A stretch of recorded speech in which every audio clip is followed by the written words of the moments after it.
বিসমিল্লাহির রহমানির রহিম। আসসালামু আলাইকুম। শহরে শখের ছাদ খামারে স্বাগতম। আপনারা যদি খামার পরিষ্কার রাখেন ঠিক মতন, তাহলে ভাইরাসের আক্রমণ থেকে রক্ষা পাবে আপনার মুরগিগুলা। দেখেন প্রচণ্ড ময়লা হয়ে রয়েছে আমার ছাদ, এবং ভিতরে দেখেন প্রচুর ময়লা। এগুলো যদি পরিষ্কার না রাখেন তাহলে ভাইরাসে আক্রমণ করবে। তো আমি এগুলা পরিষ্কার করতেছি, দেখেন কিভাবে সুন্দর করে এগুলা একটা ডাস্টার নিয়ে নিছি, এক এক করে সবগুলা পরিষ্কার করে নিচ্ছি। এভাবে যদি আপনারা ছাদকে পরিষ্কার রাখেন, খামারকে পরিষ্কার রাখেন, তাহলে আপনার খামারে জীবাণু বা ভাইরাস আক্রমণ করার সম্ভাবনা থাকবে না। পরিষ্কার থাকলে সব কিছু ভালো। এগুলো যদি পরিষ্কার রাখেন তাহলে আপনার দেখতেও ভালো লাগে, এবং মুরগিগুলো দৌড়াদৌড়ি করতেও তাদের ভালো লাগে। আপনারা সবসময় পরিষ্কার রাখবেন যাতে জীবাণুমুক্ত থাকে ভাইরাস থেকে, আপনার খামারটা যাতে ভালোভাবে পরিষ্কার থাকে। দেখেন আমি সবটাকে পরিষ্কার করে ফেলতেছি।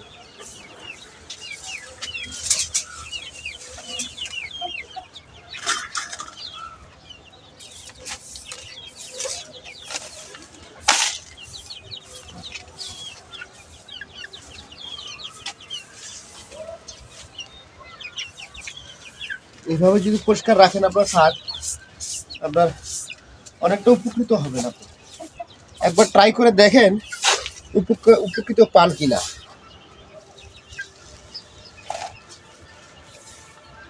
অপরিষ্কার থাকলে অনেক সমস্যা, যেখানে আপনার ভাইরাস আক্রমণ করবে, অনেক বিভিন্ন রোগ বালাই চলে আসবে খামারে।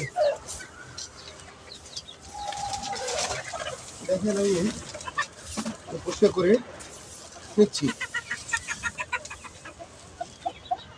আবার পাত্রটা সরাই দিই।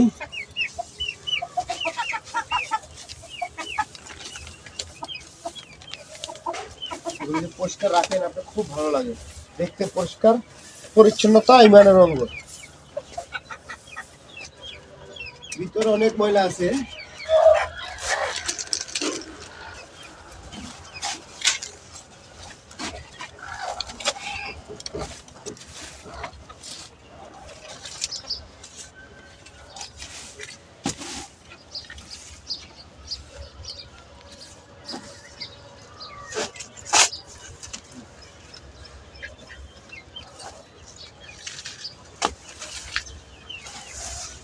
দেখুন কত ময়লা ভিতরে, সব বের করে ফেলছে। এগুলো যে ঠিক মতো পরিষ্কার করেন আপনার খামারের অনেক ভালো,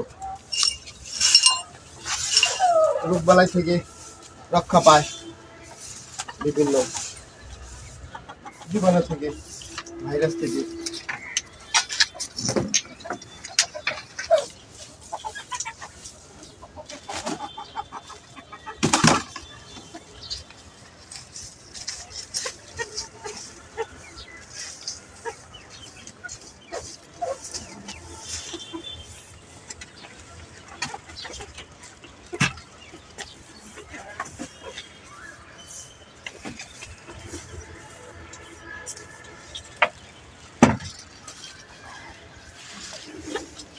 খামার থেকে আপনি লাভবান হতে চাইলে খামারকে ঠিক মতন পরিচর্যা করতে হবে।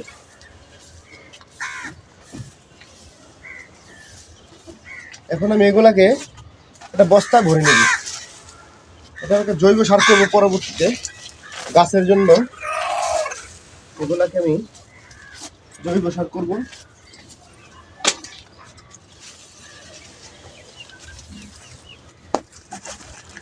পলি টলি উঠায় ফেলবো যাতে জৈব সারে তৈরি করতে কোনো সমস্যা না হয়।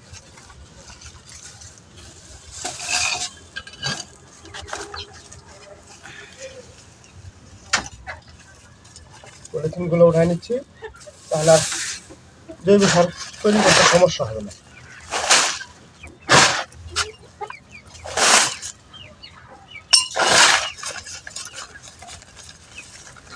ভাইরে দেখতে তো নোংরা লাগে, কিন্তু যখন আপনার মুরগি ডিম দেয় এবং মুরগির থেকে আপনার কিছু টাকা উপার্জন করেন, তখন আপনার মনটা অনেক ভরে যায়।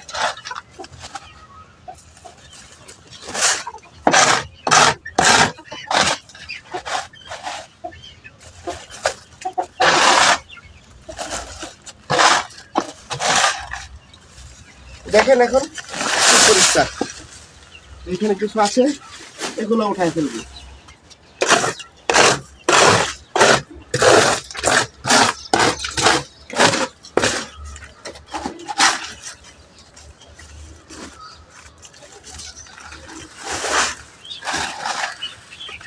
আমি প্রথম যখন খামার করেছি তখন কিছুই বুঝতাম না। আমার একদিনে 16-17টা মুরগি মারা গেছে, কিন্তু এই ভাইরাস আক্রমণের কারণে, যেহেতু পরিষ্কার রাখি নাই, পরিষ্কার পরিচ্ছন্ন তো বুঝি না। এখন আল্লাহর রহমতে সব কিছু পরিষ্কার রাখতেছি, কোনো সমস্যা হচ্ছে না। এভাবে করে এখানে আমি রেখে দিই। এখন দেখেন কি সুন্দর খামারটা, কত পরিষ্কার দেখা যায়। দেখেন এতক্ষণ কি নোংরা ছিল, ও ময়লা ছিল, তারপরে এলোমেলো ছিল, আর এখন কত পরিষ্কার। দেখেন আমি বস্তায় ভরে রেখে দিয়েছি ময়লাগুলা। দেখেন মুরগিগুলো হাঁটতেছে এবং মুরগি খাবার খাচ্ছে, যাতে ওরা কোনো ময়লা খাবার না খেতে পারে। দেখেন বাচ্চাগুলা, মাশাআল্লাহ। আপনারা দোয়া করবেন এবং খামার পরিষ্কার রাখবেন সব সময়। আর আমার চ্যানেলের পাশে থেকে লাইক দিয়ে। আসসালামু আলাইকুম।